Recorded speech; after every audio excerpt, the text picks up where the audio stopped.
Let's watch. Good point, yes. And I see what is happening in the Senate. Like you said rightly, Aya, it's a case of self-preservation. Because do not forget, Senator Yari Abdulaziz Yari, former governor of Zamfara, being a first-time senator, took Senator Godswill Akpabio to task in that elections. In fact, his mobilization was superb.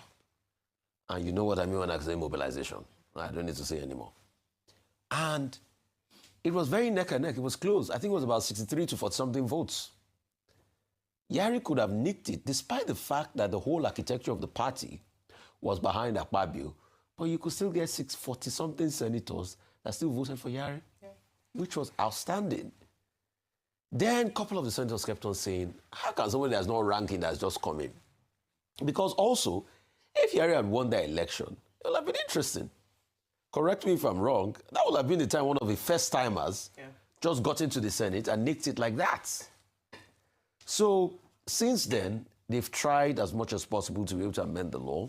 Now they've been able to do some sort of ratification of it. But people are now saying that he's also going to block a couple of other people. People like Godswill Akpabio wants to still stay on to be able to serve another time as Senate president.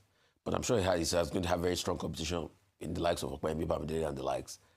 And they are trying to block other people that might come. So people like, if Hope Uzodinma gets elected, for instance, in fact, there are 10 governors that are not coming back.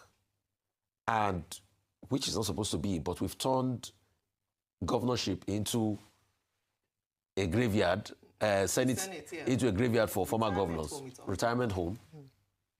And if those ones come in, they will also be coming with some heavy mobilization capacity to be able to run the Senate race. You know, because as with every election in this country, election for Senate president is not Chirekambia. You have to be able to mobilize very well. And if you mobilize, you see the results. So they are also looking at that these people that are just finishing their term as governors, they are coming in with war chests. And they can match our war chests. That's going to be problematic. Oshiomhole, yes, he's rebuffed. You know, there was a little bit back and forth, akin to a Portuguese parliament of some sort, wranglings here and there. But in the end, everything's about interest. But I think one thing that they discussed that was paramount to me yesterday is the waning of Nigerian influence in the West African sub-region. And we can't deceive ourselves. And it's got even worse. And why has that become the case? Because of some decisions that our president made. Some decisions, yes, when you look at it, debatable, Benin Republic intervention. But some decisions like the invasion of Niger that it took the Senate to stop the president from. The fact that we've not been able to stamp our authority. President Tinubu, as he got in, was also chief of ECOWAS. How was he able to stamp his authority? The fact that Nigeria is not getting the pride of place. And you know why all of this is happening is it feeds back into your domestic policy. You can't be respected externally if internally things are not good with you. They also did well. I think they confirmed the Tigbe. Yeah, Uneasy lies the hairs that wear the crown. But the conversation that they are having is you're going to have problems with generator cabal and everything. Yes, you have a big cabal lobby for generator, importers and the likes, or makers.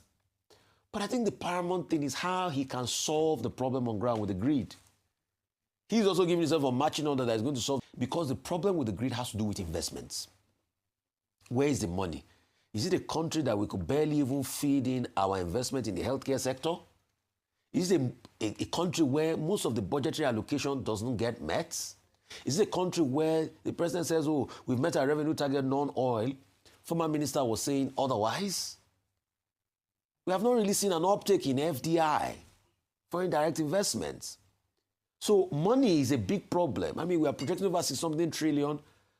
The revenue targets, people are saying it's a miracle if we even meet 30-something trillion. We are borrowing heavily. So, and in the prioritization, are we going to be able to meet that grid need? Maybe if we ramp up oil production, but how feasible is it?